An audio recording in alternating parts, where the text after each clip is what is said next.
and you can ask them about their day and about what they have going on within those classes. So again, logging into Canvas requires you to go with your student and to have them log in first and go to their account, settings, pair with observer. And then once you create your own account, you can put all that information with the code, and that will allow you. And the parents are listed that I see as an administrator side. I can see all the parents that are listed as observers. And that tells me, okay, this parent does have access and can see those things. And so when I do have a parent conference, we can discuss those kinds of things also. One thing I really think that we need to take into account is listening to our students and having an active conversation with our children while we're going through some of these things.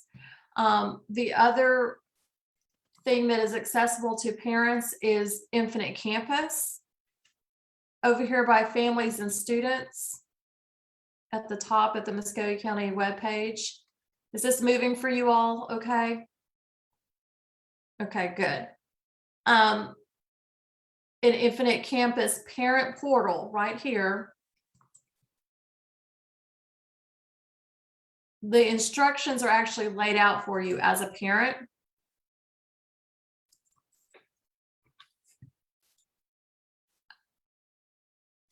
And these have the activation instructions are there. There's a Q&A. There's even a training video to help you know how to navigate and see that. And this is really good because as soon as you get a grade book, a grade entered into the grade book, the parents get notified, students get to see it, and you get to see those grades being updated in real time. So that's very valuable.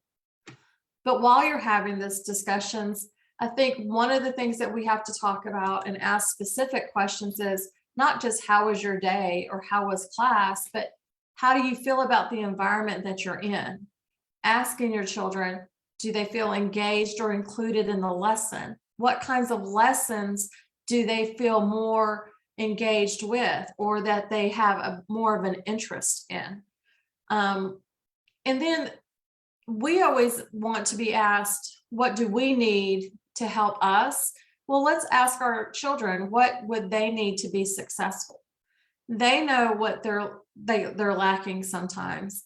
They understand the dynamics of a classroom. And so having those conversations with them and then creating small goals that you can give your child to move towards success. Ask them, what do you think you could, how could you improve by the next report card or progress report time? And really having that there for them to put it on the refrigerator, put it in front of the mirror that they see every day. And today I'm going to try to turn my, 60 into a 70. And then rewarding them when they do make those marks, because, having the smaller goals is what's going to lead to the overall goal of higher grades or higher achievement. But taking all these conversations with your children, and when you do ask for that parent conference, then you can go into that conference with some other background knowledge to help everyone else understand his or her mindset when they are in the classroom. And it does get frustrating sometimes, and it's a work of heart to get to the bottom of that. But that is those conversations are really needed to understand why that progress report reflects what it reflects. One of the things students often say is they don't have any homework. And we all know that we can always be improving upon it ourselves. Whether a teacher actually says you need to go over this for homework, many things that are very important is to be a self-learner and to be self-motivated. And so if we ask our children to bring home their notebooks, so let's go over the notes that you went over in class or the notes that you wrote during class, things like that, just reviewing what they did in class with them, that helps them. If they don't do that, there's many other ways. Working on reading can help their progress in other classrooms besides English. The more you read, the better you get at reading, and the better your progress will be in all other classrooms, because in the end, your class is linked to having to read. And so I know our district has Achieve 3000, STAR, and Lexia, that are accounts that students can access from any device. They don't have to be in the district, in the district building to be able to get that. They can be on their own home computer and work on those things. One thing that the state of Georgia does to add to those reading progress is they have this great tool that can actually help with those goal sets. So hub.lexile.com is a website that is hosted by Lexile and talks about Lexile measures and grade level charts and some other cool things. As far as registering, what it takes to register, you just have to be an educator, a parent, or a researcher and fill those items out. I would like to sign in and show you just a few things. We use this for our students to talk about their career goals, where they want to be after high school, or what they would like to pursue after high school. And we take their Lexile and show them how much they need to grow over the 5 years they have left of school, or the 2 years, whatever grade level they're in. And we go into this Lexile career database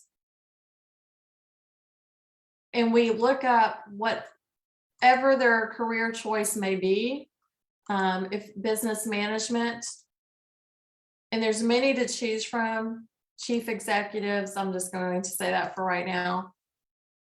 And the great thing about this is it gives you an average of the reading level of chief executives that they need to be at to be successful within that career. This gives our students a mark. If you don't have a goal or a mark in front of you, you don't know what you're shooting for. And so the students need to understand and know where they are going. Even though walking across the stage in a cap and gown is hard to imagine, this gives them a reason to shoot for that cap and gown and that stage, and then what happens after it. And those career conversations need to happen. So I suggest, starting the conversation here and saying, okay, well, how can we build on this? Well, research shows 30 minutes of reading a day does a lot for that muscle that we call a brain. And it contributes to so much more than that. The latest thing for our HIIT workouts, all you need is 35 minutes a day to be able to show a difference and tone your body up. It's the same thing for reading. There's so many benefits as far as reading goes that goes beyond just the academics, and it all feeds into each other. If we're reading, we're building empathy because we're able to see the world somewhere different in a light that's beyond our home and our current environment. And we're able to take that out and be able to understand other people and their actions and the reasons for their actions. And more than likely their background history behind their actions.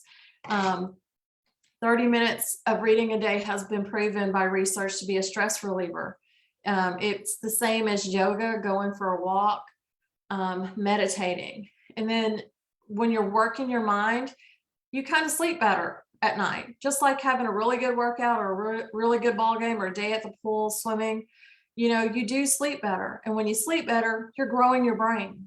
And if you're growing your brain, then it has the capacity to be fresh the next day and learn and continue the cycle.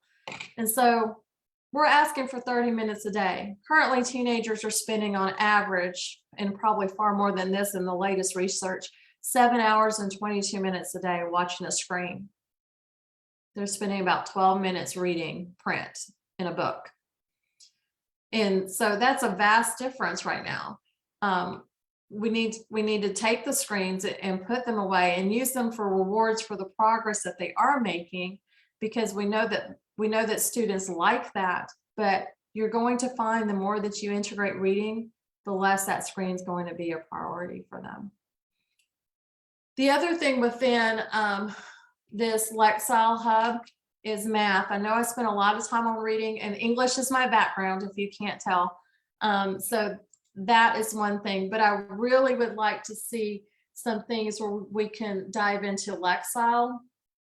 There's a math page as well that does the same thing. It looks at, let me see if I can go back home.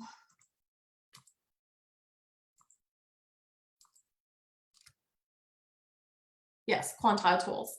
So it does the same thing as far as career database for quantiles. You can choose a career and it will tell you for a fashion designer even where the student or the child should be if they want a career in that field as far as their math ability should be. And so there's a lot of other tools in here that can help you. And I know that this website has a summer challenge. So they keep the students or engaged, the students in the state of Georgia engaged through summer challenges as well. So it really is this. I feel like it's a very useful site. You see the summer math challenge right here. And I think this is my teacher view. Yeah, this is my teacher view, but as a parent, it might look different for you. Also for books, if you want to go find a book, you know that your child's reading level is a 1050. And you could go by categories of their hobbies. Then it gives you all these lists of books that fit in their reading level. Now, when you say a 1050, and I know that there's like all these books, if I had narrowed it down a little bit over here and looked at what kind of things that I was looking for on this side, you would get probably a narrower result. But I believe that, looking at these would really help as well as far as finding something of interest for your child. I hope those are some really good tips that can help you just discuss about your student success, his overall goal of graduation and the future, and anything else that he may be wanting to do or she may be wanting to do. We have a lot of student entrepreneurs, and they see that they're already making money, but to be able to sustain that and have the capacity to be able to understand what goes with that, they need to finish school and be able to keep it going and not even just have one business, but have multiple businesses. I know, Mr. Griffin, you speak to our students a lot about having A, B, C, and Z plans, and having multiples. And so just, the progress and success they have at adolescence is exponentially felt as an adult. Are there any questions? If you have any questions, please post them in the chat and we'll start answering those immediately. I have a question, Mrs. Askew, and also for Mr. Aaron Guest. He's a dynamic educator. Didn't plan on putting him on the spot, but I know he's always up for the challenge. What have you seen with district students? What trends have you seen with district students post virtual?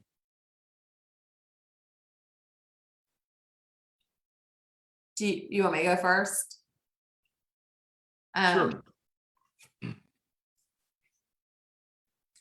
We have a lot of students that are needing to get used to structure and routine. There's anxiety. There's a lot of anxiety about the uncertainty, being hesitant. But then once they get into it and get into that routine, they're glad that they're back at school and they're able to partake, especially those that have never experienced high school. And we have a whole group of 9th graders who are now 10th graders who have never experienced high school. And they're finally being able to do that. Seeing it from the virtual end where, we do have students that are medically fragile and are attending virtual school through our district, and they're seeing their other siblings going and enjoying every day, and they're having a hard time with that, and then they have to make that decision. Well, is my health fragile enough? Or, can I go back into the main population and experience all of these great things that high school and even middle school all have to offer? Because there are so many hands-on and in-person learning and other benefits that, even social emotionally, that the students are getting from being there. So those are the things I'm seeing, but I'm also seeing students, just life back into the buildings. Having those students in the building has just been really great for everyone, educators and children alike. Mr. Guest, would you like to contribute? Okay.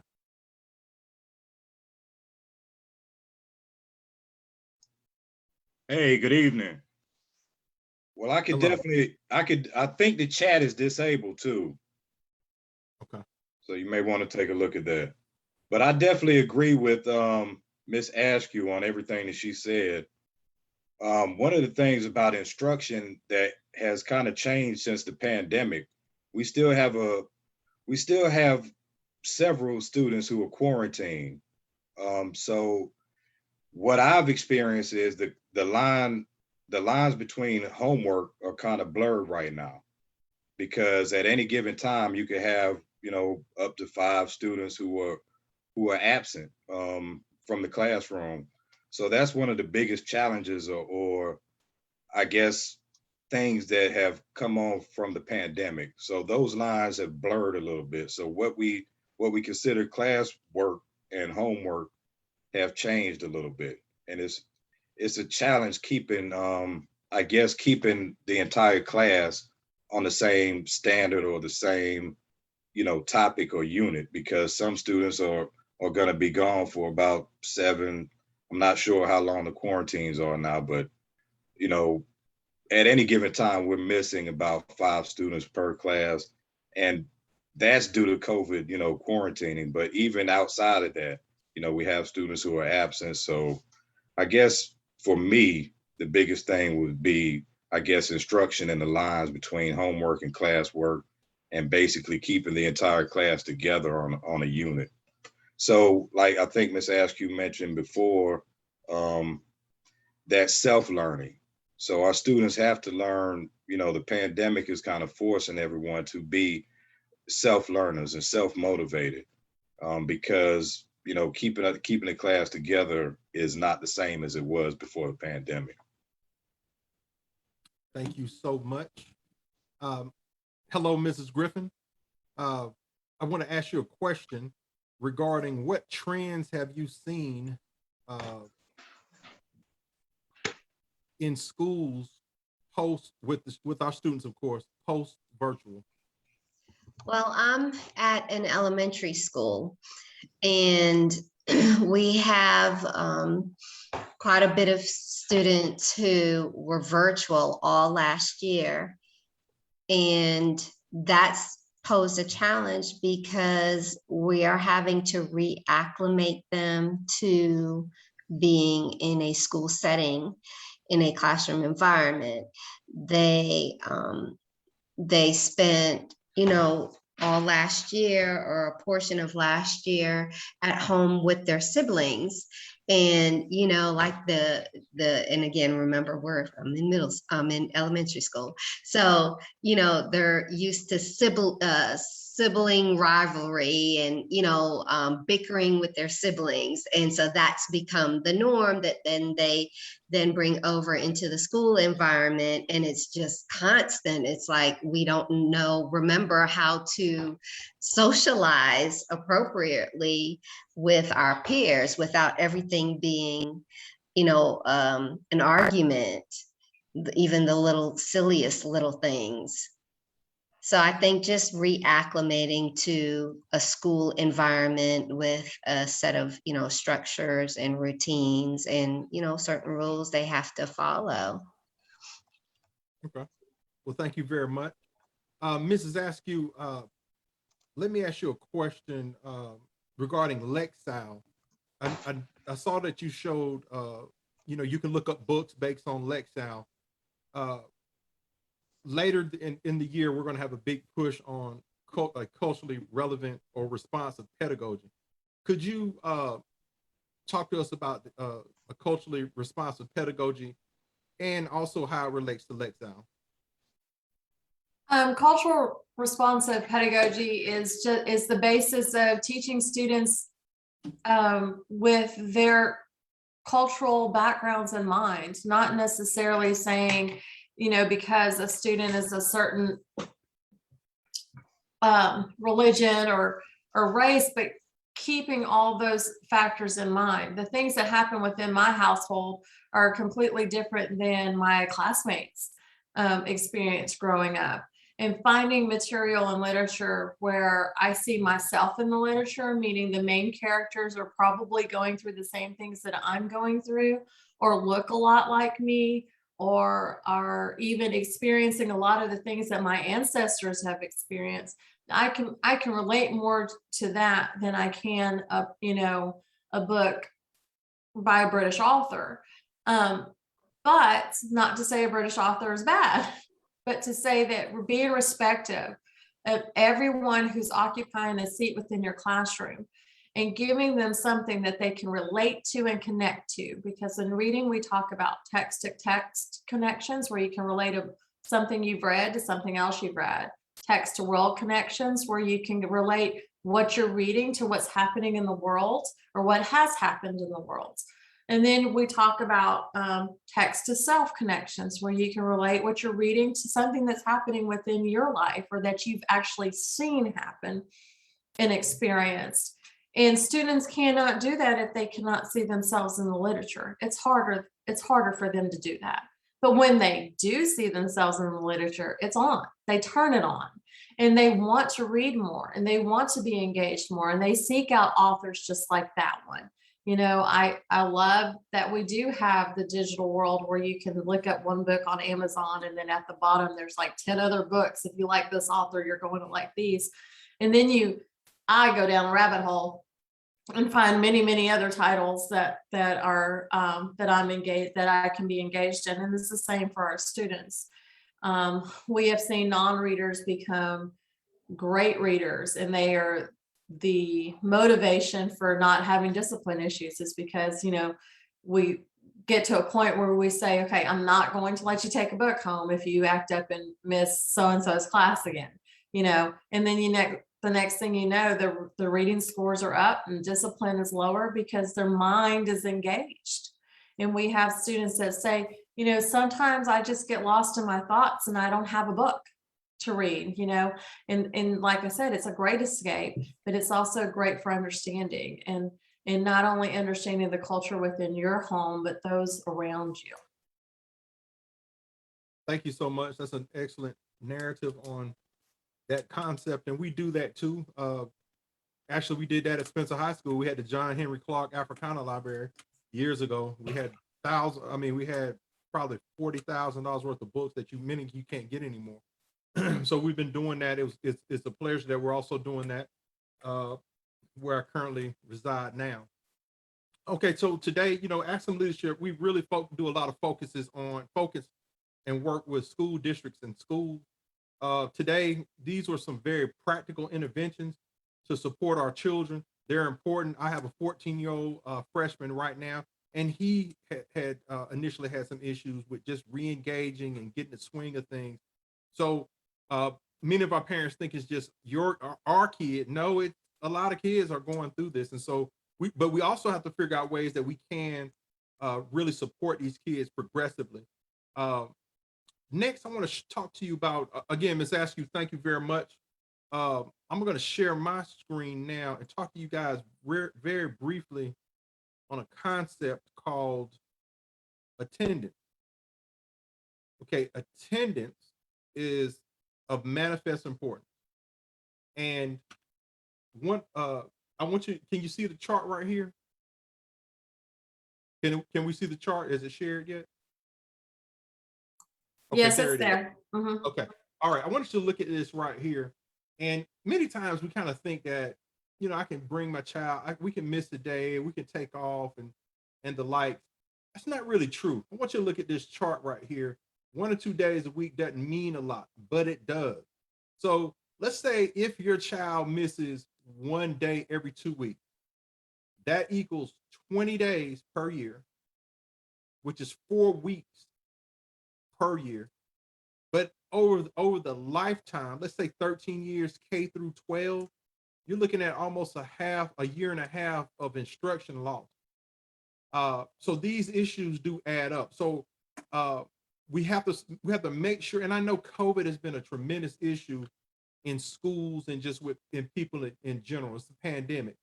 But if your child is not sick, we need to get them in school because this time really does matter. You can't get it back.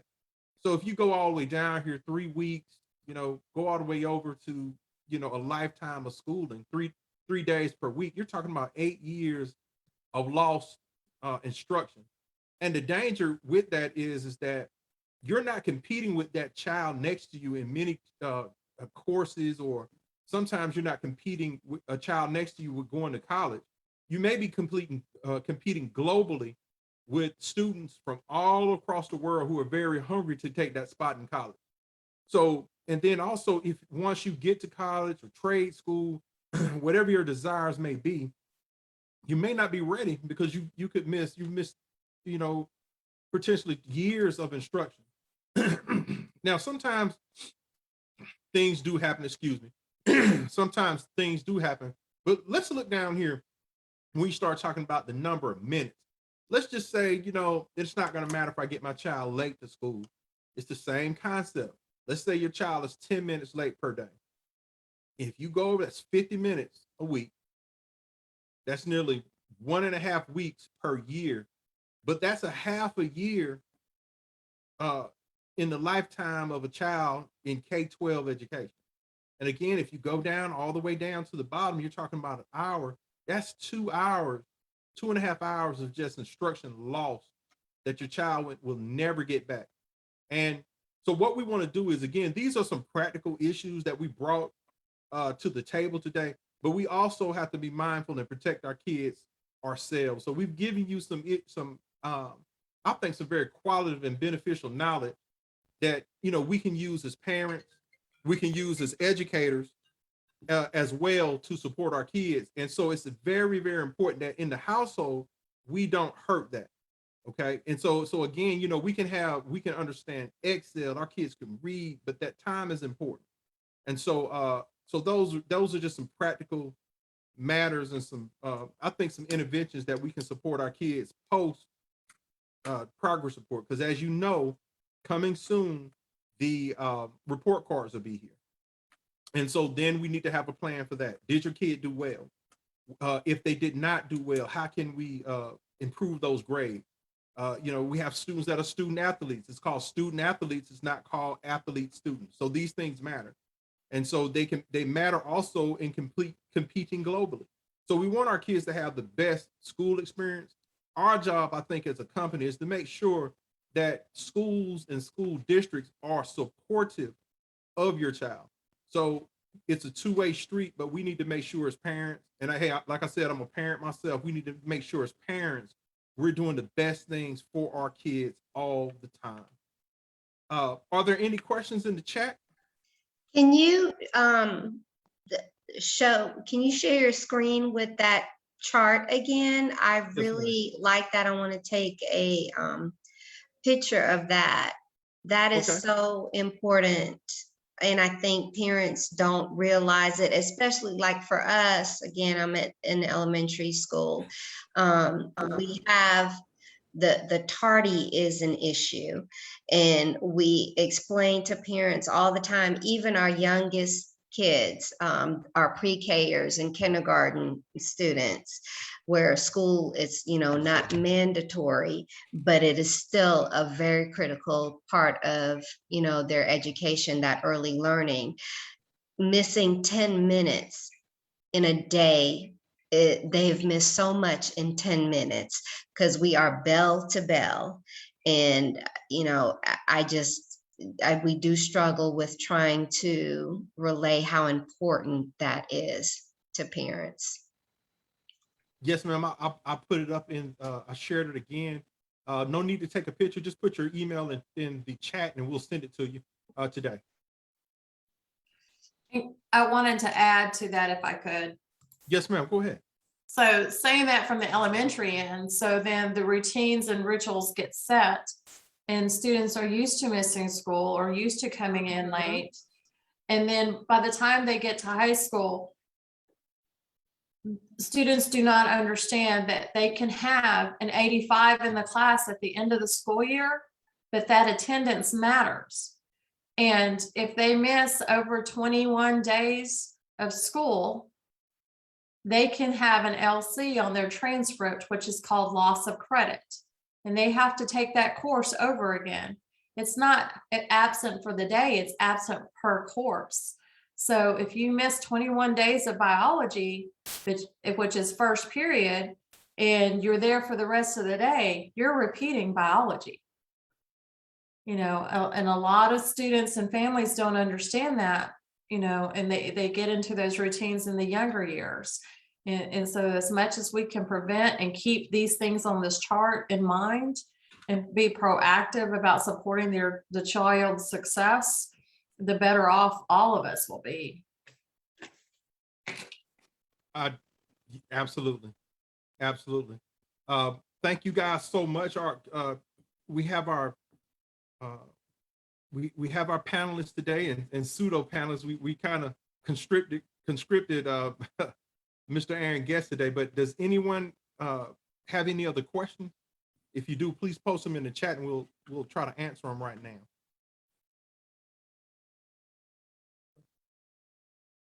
Well, on behalf of Axum Leadership, we would like to thank everyone for attending tonight. We really appreciate Ms. Askew for bringing this beneficial knowledge that will support our kids as well as our schools, because our goal again is to create functional, supportive school system. But we need functional, supportive homes as well. So let's maintain our homes. Let's do a wonderful job with our beautiful kids, and let's make sure that they are the next leaders of our great country. Thank you very much. Have a wonderful night. Again, thank you for attending our monthly Zoom. Don't forget about us. We'll have another topic next month that's going to be very beneficial, and we'll announce that date, that time. So again, thank you for attending the Supper Club. Let's eat and let's learn together. Good night. Good night.